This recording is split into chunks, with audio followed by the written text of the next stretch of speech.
Good morning students. Today we are going to learn about history first lesson, sources of medieval India.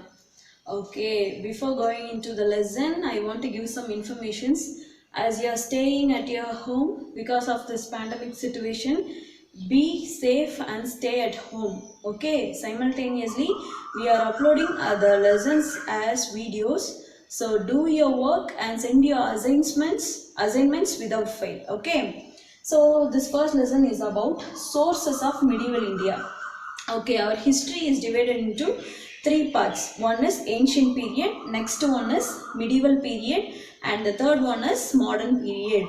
Okay, in the last class, that is in 6th standard, you all have learnt about ancient period. In the 7th standard, we are going to learn about medieval period, especially about, in this lesson, medieval India. Okay. So this medieval period is divided into two parts. One is early medieval period, next one is later medieval period. Early medieval period is started from 700 AD to 1200 AD. Later medieval period has started from AD 1200 to 1700. Okay. So first of all, if you want to know about history, we need some sources. Sources means documents or records of past. So through that only we can know what was happened in that particular period. So this sources is divided into two types. One is primary sources, next one is secondary sources. Primary sources is about inscriptions, monuments and coins. These are all the objects. Okay, inscriptions is nothing but something is engraved on the rocks. Something is engraved or written in nails on the rocks. Next one is monuments. Monuments is nothing but some buildings which are commemorated about something. Next one is coins. We all know about coins. Okay, there are so many types of coins like copper coins, silver coins, gold coins. So these are all the variety of coins. Next one is secondary sources. One is literary works. Next one is travelogues. Literary works are written by the literary people like poets. Okay, then or else it's in the form of essays, prose or something like that. Next one is travelogues. Travelogues are written evidences which is written by the travelers. Okay, many people have come from the foreign countries and they have given some written evidences for us to know about something. Next one is chronicles. Chronicles is nothing but an account of evidences about the kings or the rulers. Okay, that is called as chronicles. This is the new word for you. Okay, next one is biographies. Biographies is nothing but history of some person written by another person. Autobiographies. Autobiographies means what?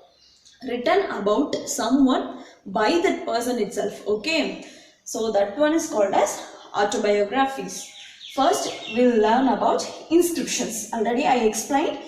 Engraved on rocks. Okay. In temples and like places like Mahabalipuram. If you have visited, you can see this type of inscriptions. In temples like Meenakshi Amman temple and other which is very old temples, you can see this type of inscriptions. Okay, nowadays we have so many types of writing paper, so many types of writing methods to write something or to convey something to others. But in those days, these inscriptions played a vital role because in those days, kings are the rulers. They used to engrave some important informations only on the rocks of the temples or rocks of the some important places. Okay, walls, temples. Okay, so these are all the inscriptions.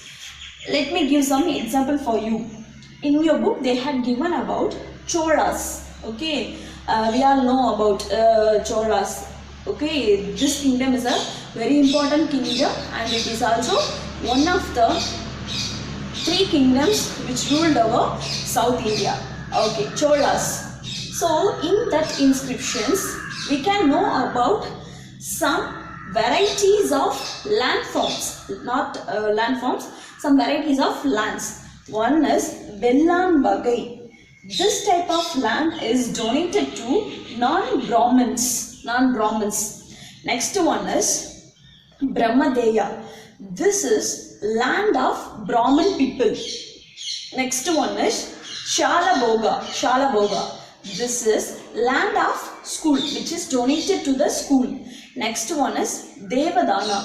Devadana is a type of land which is donated to temples. Next one is Pallichandam. This is land of Jains, the people who follow Jainism as their religion. Next one is, this is a famous one, Uttirameru. Okay, it is a small village which is situated in Kanchipuram district.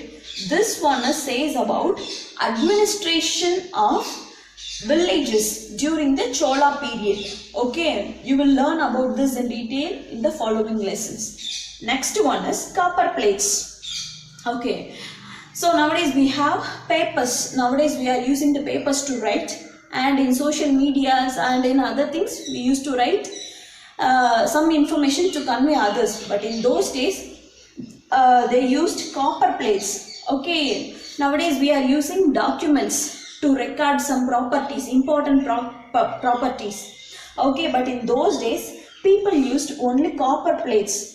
These are called as legal documents. If they want to sell a land or buy a land or some important properties, they used to record in this copper plates. Okay, in that there are two people are mentioned. One is giver, next one is buyer. Okay, giver means what? The one who is donated something. Buyer means what? The one who is getting something. Okay, to mention to those names, this copper plates is used as a legal documents. This was brought into application from Islamic Persian rule in the 13th century. From this 13th century only they started to practice this. Next one is, here there are some examples are given in your books. Let me explain it. One is Tiruvalangadu of Rajendra Chola first. Next one is unbuilt plates of Sundara Chola.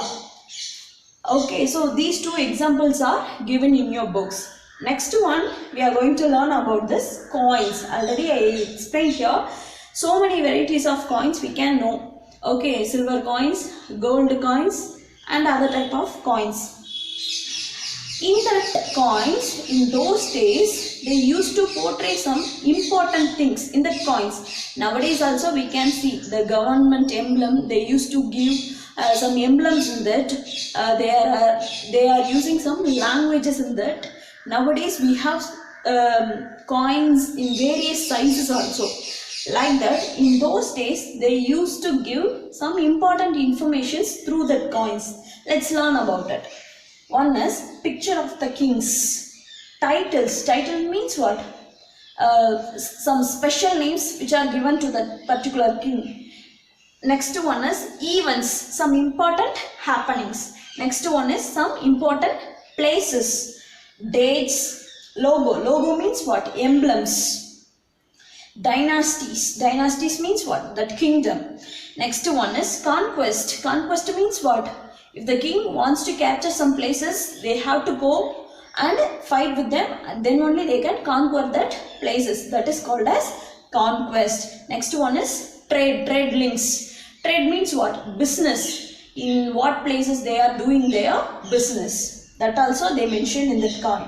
Next one is territory. Territory is nothing but the boundaries of them. Boundaries. The borders of their places. Next one is religion. So in what religion they have followed, whether it is Jainism, Buddhism, Hinduism or whatever. Next one is, here some of the examples are given. Muhammad Ghori. Muhammad Ghori, he was an important king. He coined Lakshmi goddess Lakshmi. Her picture was given in his coins. Okay, next one is copper jittals. It was used by sultanates, Delhi sultanates. Sultanates are the rulers of Delhi. They are from Islam kingdom. Next one is silver tankas. Silver tankas was issued by Iltutmish. Okay. Next one is gold coins. This gold coins was issued by Alauddin Khilji. Okay. Next one is Muhammad bin Tughlaq. This king introduced copper tankas. Okay. I hope you all have understood this module.